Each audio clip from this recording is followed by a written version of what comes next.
is Jesus actually that old so that he can be the actual son of David? No, because you have to understand the interpretation of what these people are actually writing about. So Jesus is son of David. Mary is sister of Harun. So I think what we can do is analyze this, even this one, what I'm just told you. And I will bet that you will not even have anything to reply about this point of what I'm making. You will go to another topic and try to point something else and jump around it. Thanks.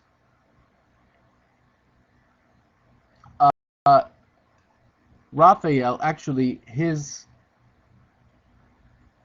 thing was frozen. So anyways, oh, there he is.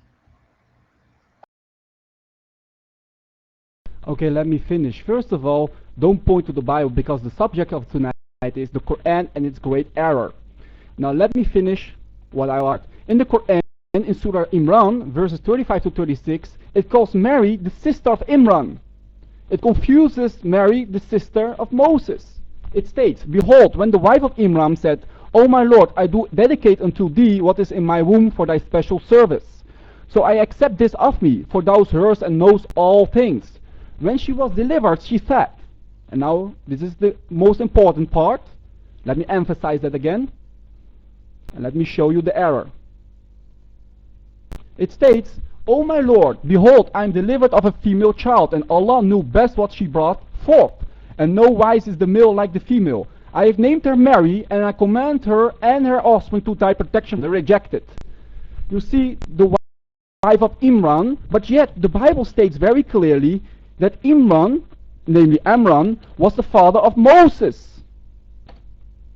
So the Quran doesn't only call Miriam the sister of Aaron and Moses, but also calls her the daughter of Imran, namely the father of Moses. This is a great error indeed. Now let us go to Sahih al-Bukhari, that is attesting to the truth of this particular ayah. Because in Sahih al-Bukhari, it states the very same thing again.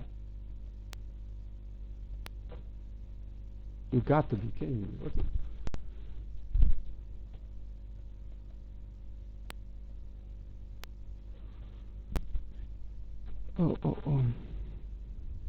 In Sahih al-Bukhari, number 3769, it states, narrated Abu Musa al-Ashri, Allah's messenger said, "Many amongst men attain perfection, but amongst women none attain the perfection except Mary, the daughter of Imran." Mary, the daughter of Imran. You see, so the Quran is very clear. It calls Mary the sister of Aaron and Moses, and exactly the same, the son and the daughter of Imran, namely the father of Moses. All hadiths and tafsirs are all agreeing with each other. The Quran is in error. Please provide evidence. Give me one single verse in the Quran that are referring to your practice, that calling people after pious people. Give me one verse and I will concede. Just one. Your mic.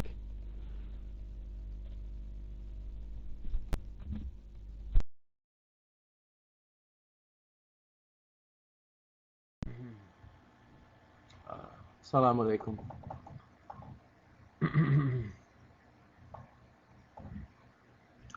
Actually, the Quran does not say that. You said that the Quran says, "Behold, when the wife of Imran said this and that and the other thing." No, that's not what the Quran says. It actually says, Allah heard. And it's actually talking about the families of the prophets that went before Muhammad.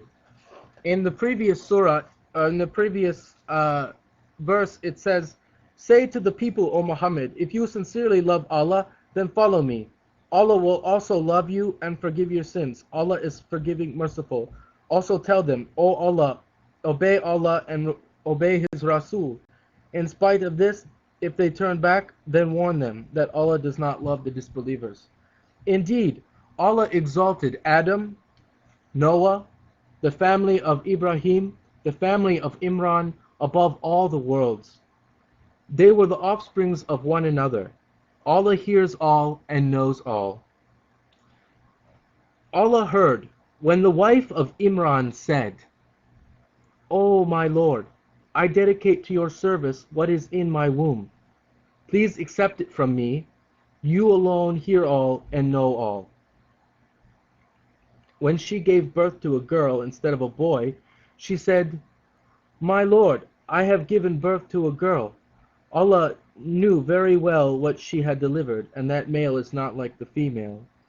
I have named her Mary, and I seek your protection for her and her children from the mischief of the shaitan rajim. Her Lord graciously accepted her and made her grow up as a good person and entrusted her to the care of Zachariah. When Zachariah entered the sanctuary to see her, I have read a couple of hadiths in your lifetime, but if you don't understand the Muslim interpretation, if you don't know the Muslim interpretation, and I think maybe you do know the Muslim interpretation, but you want to change it based on speculation caused by your own false interpretations. And another example of this, you said, except Mary, the daughter of Imran, and Asiya, the wife of Pharaoh, except Maryam, the daughter of Imran. Yeah, so obviously we can see that daughter of Imran, the Muslim belief is that daughter of Imran is referring to a woman who is from his descendants. She is descended from his family.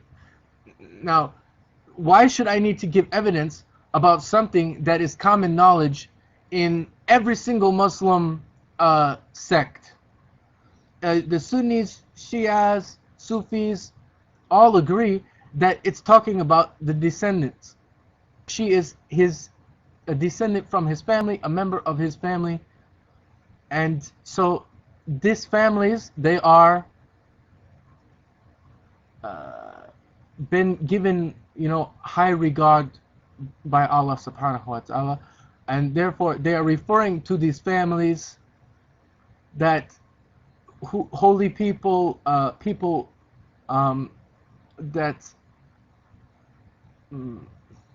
are coming from the family of prophets, that they're descended from these families.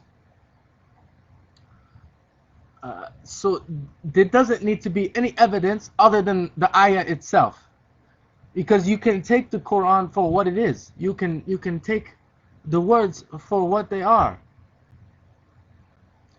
And when you understand the Muslim interpretation, you don't have to go to a hadith, because understanding Quran by itself is, you can do this without hadith.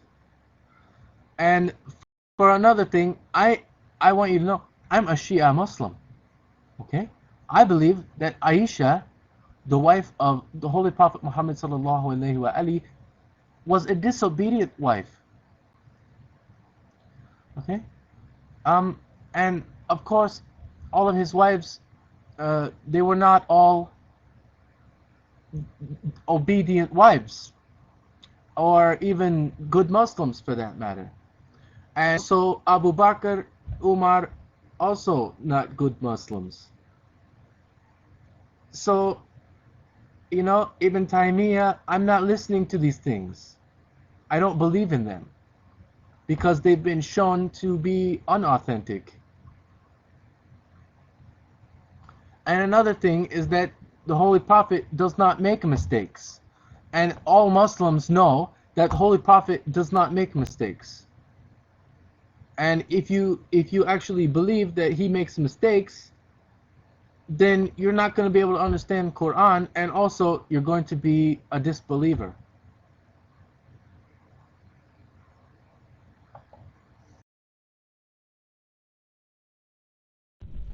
Okay. Thank you very much. First of all, you are quite correct. A prophet doesn't make mistakes. This is why Muhammad wasn't a prophet, because he made a mistake. Second of all, you are stating, and you're trying to refute my claim in stating, this is common knowledge. This is common knowledge. Every Muslim knows about it. Show me the evidence to point out this common knowledge. Where do you base your common knowledge on? I pointed out to the eminent scholars. I went to Ibn Kathir. I went to Sahih Muslim. I went to Imam Bukhari. And they all state the same thing. The Quran made an error. Point out the evidence. You are giving opinions. Then you state, we can understand the Quran without the Hadith, without the Sunnah, without the Tafsir. If you can, 68.1, and tell me, where does it, what is it about? Give me the context of the saying. I don't understand it.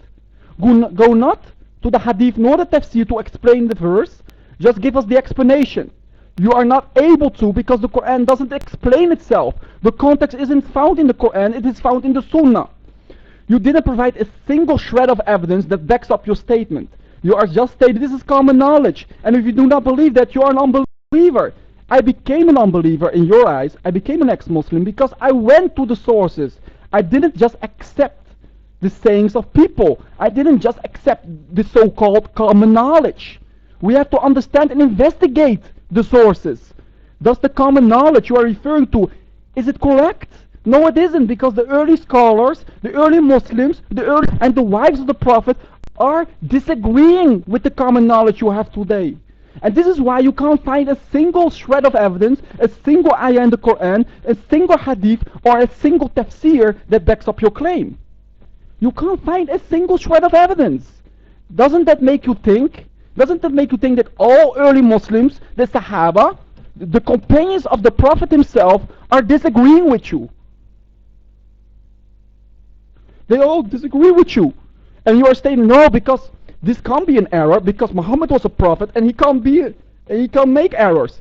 Then we have to investigate if Muhammad is actually a prophet. Because we just established that Muhammad made an error in the Quran. So now we have to investigate if Muhammad was a prophet, because prophet can't make errors, like you stated. So by exploring this point and by establishing the point that Muhammad made an error in the pages of the Quran, we can establish the point that Muhammad was in fact not a prophet. And I will be more than happy to debate such a subject with you.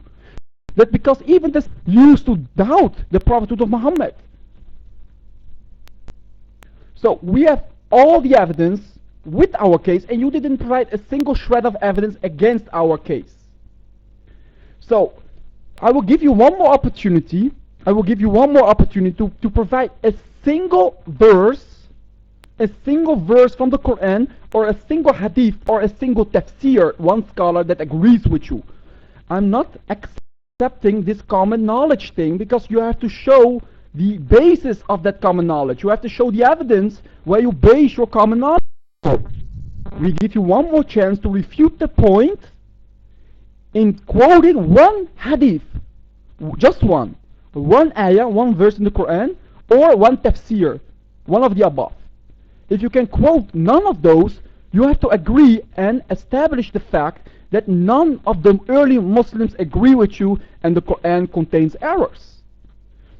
Now, if you can't process any evidence, then you have to show me that we are using weak links. Because you stated, no, we don't trust the hadith. Show me the weak narrator. Show me this weak narration. Like you stated, you are familiar with the science of a hadith. Me too, I used to study it and used to teach it. So we can establish the fact that there are no weak narrators in the hadith. If you believe there is one, point him out. Show me this weak narrator. You can't, because there isn't one. Now, so there are a couple of challenges up to you. Provide evidence, provide a weak narrator, or meet my challenge on the Quran, explain Surah 68.1 without using the hadith, nor the Quran, nor the tafsir. I will bet my life on it that you can't meet any of those challenges. But let's wait and see.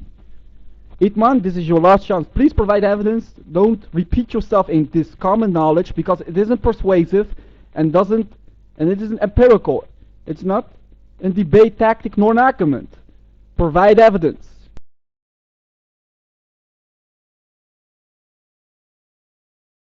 Well, Surah 68 verse 1 says, Noon, by the pen and what they write, by the grace of your Lord, you are not a madman. So basically, it's saying that the disbelievers